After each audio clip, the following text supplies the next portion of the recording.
with the principle of saying copacetic, you're supposed to be moving forward while studying the past.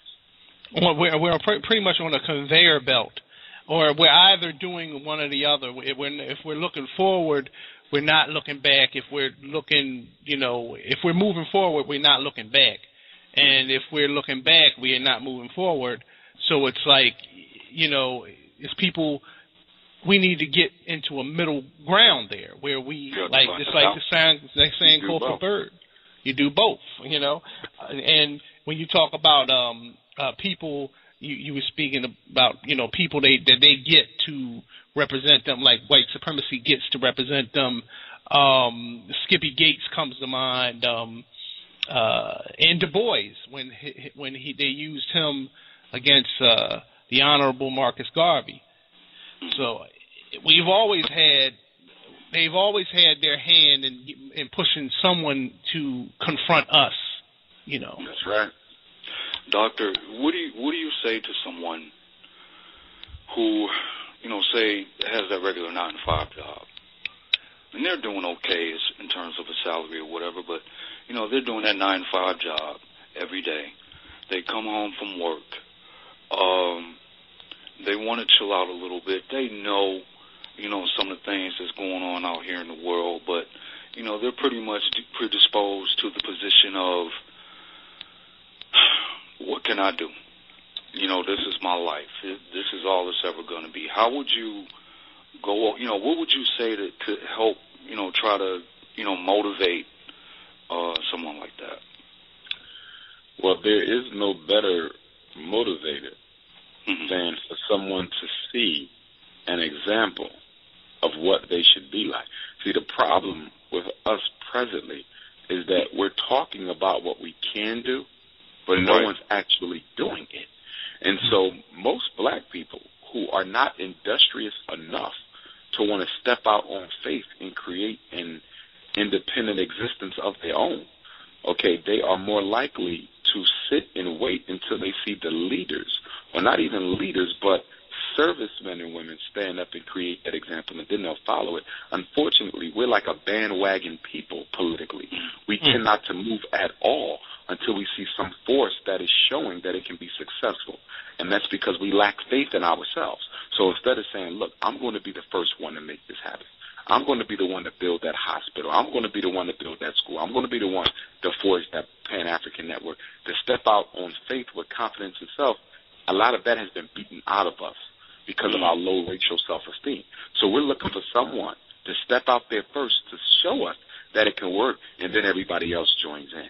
But see, the problem with that is it feeds inertia because everyone sits still and they're constantly looking for who's going to jump into the water first, and because everyone's trying to follow and not enough are trying to lead, nobody goes anywhere.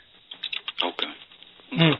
Now, from a Pan-African view, from your travels, is this, I guess you would say, this form of self-hate a local phenomenon, or is it international? It is everywhere. It's in America with black men marrying white women. It's in Jamaica with the brothers and sisters bleaching their hair. It's in Africa where the blue-eyed, blonde-haired Jesus Christ is still dominant. It is in Brazil with the statue of the white Christ on one of the highest mountains in the country. It is everywhere. Remember, white supremacy is a global system. It is not local. So in France, there's white supremacy. In Spain, there's white supremacy. In Africa, there's white supremacy. Wherever white people are or wherever they control the institutions, white supremacy is there because white supremacy is the foundational aspect of European culture. Any European culture that doesn't have white supremacy in it isn't a European culture. You must have white supremacy in the culture in order for it to be European because Europeans are a minority. So whether you're Spanish, Greek, Roman, Italian, it does not matter. You are in a minority. And as a result of that, you have a survivalist consciousness that says we must dominate everybody else in order for us to exist. And that's exactly what they do. Although the strategies and the physical manifestation of the different forms of racism may vary, it's all the same racism. It's just different techniques. And unfortunately, black folk are so interested in trying to get white people to love them that we often mistake strategic tomfoolery by Europeans for sincere efforts at brotherhood and sisterhood. Black people are always being suckered into this because white folk will shake our hands or they'll smile on our face, or they'll invite us to a particular meeting or to become part of a club, and we think, okay, well, here's a good white man and here's a good white woman. We fail to realize that's nothing but military science. Every time you have an encounter with a European, that is a strategic battle every single time. They are aware of that. Whenever they interface with a black person, it is a competition. It is a test of will. And if they can subdue you through trickery, then they will subdue you through trickery. And unfortunately, most of us are subdued through trickery. Through straight up, good old-fashioned, making these Negroes think we like them trickery. Okay? And then for the ones who they can't fool through the trickery, that's when they use more obvious and more repressive strategies to keep us in our place. But most black folk can be won simply by a smile from a white person. Yeah, and it's like the saying goes, a weak man only goes where he smiled at. That's an African saying. How does the global system of racism, white supremacy, go about creating this perpetuating pattern of self-hatred? Well, see, here's the thing. A man is first and foremost loyal to his stomach. And because a man is first and foremost loyal to his stomach, whoever can put food in that stomach will also be given the power to control his thinking, because he's going to follow whoever has the food. He's going to follow whoever has the clothing, and he's going to follow whoever has the shelter. If you notice, one of the biggest discussions that's always being had by white men is the economic order, the economic system, Wall Street, the world's financial condition. Why is that so important? Because they recognize that in order to control people, you have to control their food supply. It's important that you do. And so the European wants to control food, and he wants to control money, because without food and money, it's going to be difficult to exist. And so he knows that if he controls your food and if he controls your money, then ultimately he controls the way you think, because you'll do anything you need to do in order to feed your family and have money to pay bills and buy the things that you need. So this is why so much attention is being put on, has always been put by white folk on the economic order, because they know that if they control the money, if they control the world's finances, then they automatically control the people, because there can be no political movement, no powerful political movement without an independent economic base. What made Mr. Garvey so successful was an independent economic base. Even if you look at the Nation of Islam, the Moors, the Black Panthers, the Black Power movement, they had an independent economic base. Once you have an independent economic base, which means what? You don't have to worry about where your food is coming from, and you don't have to worry about where your money is coming from. Now you can step out there and be bold and do the things that you need to do.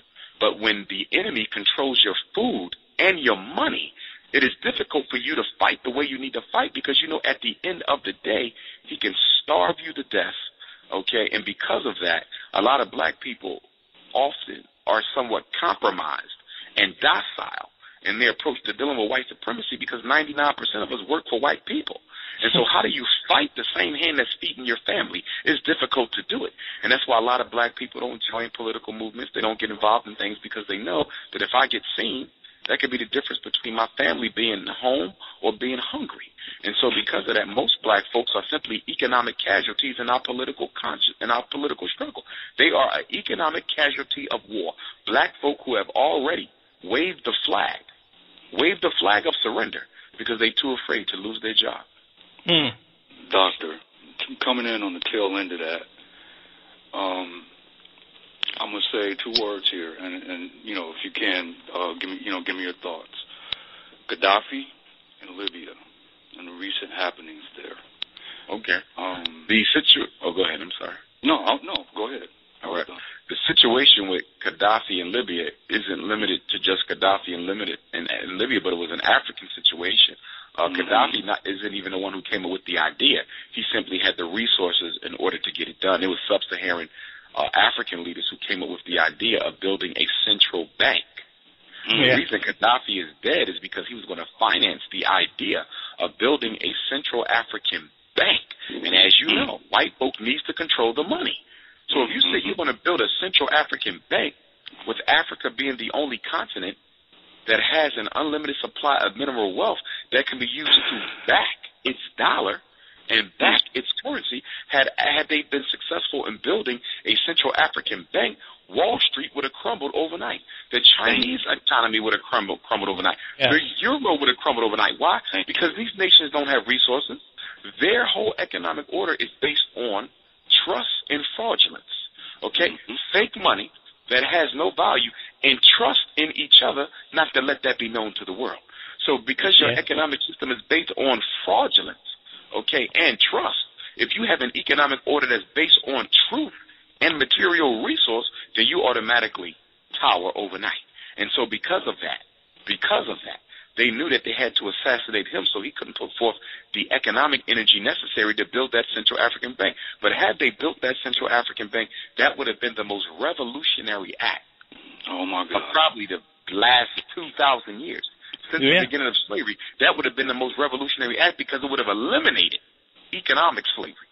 It would have eliminated. The other thing they were about to do is they were about to float their own telecommunications network so that all of Africa could buy their own cell phones and sell their own cell phones. Because, you know, cell phones in Africa is one of the world's fastest growth markets. Selling cell phones in Africa, because for those of you who've been to Africa, and I have, you can't really get a plan in Africa. You can't get a plan where you pay a monthly bill. They don't trust them. So every time you get minutes, you're prepaying your minutes. Prepay. It's extremely expensive. And because of that, there's a lot of exploitation in the name of the cell phone in Africa, which we invented, by the way, the cell phone. And so by floating their own telecommunications network, guess what? They can produce their own cell phones. And not only that, they will be able to produce their own telecommunications. So there will be no need for ABC and NBC and Fox and CNN in Africa, because they would be able to produce their own propaganda and their own information network. So becoming financially independent and then becoming independent in terms of your communication networks, that would have automatically brought Africa into the 21st century, because Africa has been in the 19th century, okay, for the past 200 years.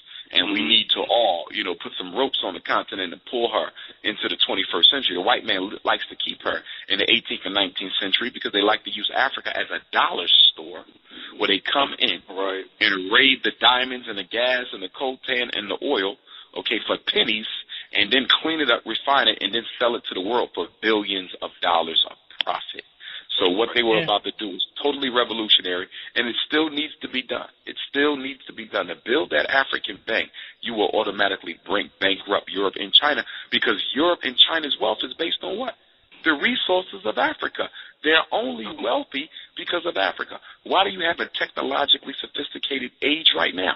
iPods and cell phones and airplanes and all this other stuff. You only have it because of minerals from Africa. Africa still is the center of the world. The problem is we're being treated as the bottom as opposed to the top. And I'm constantly trying to remind black folk that if we want to improve our condition, we're going to have to do what?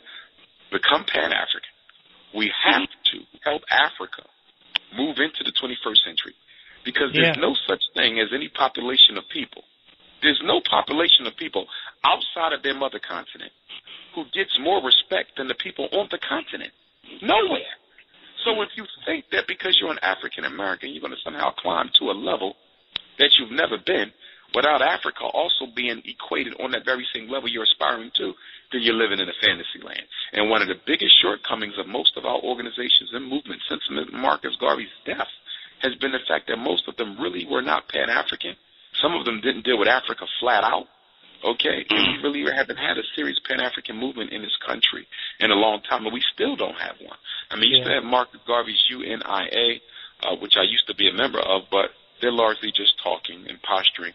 There's not too much work being done, a lot of infighting, but not a lot of work. So where is that Pan-African beacon? Where's that Pan-African movement that's going to lead the way to where we need to be? It's not out there. And so we're going to have to build it, because all these other black nationalists and socialists and religious nationalist groups, they're really a waste of time, because they're not dealing with Africa, they're not in Africa, and they have no African redemption program. And if you don't redeem Africa, you'll never redeem yourself. Well, in listening to you, and I was wondering if you were still a member of the UNIA, because I remember when I used to be in there every once in a while, and I remember you were a part, and I wasn't sure if you were still there. The thing is that like you said, Africa is pretty much the plate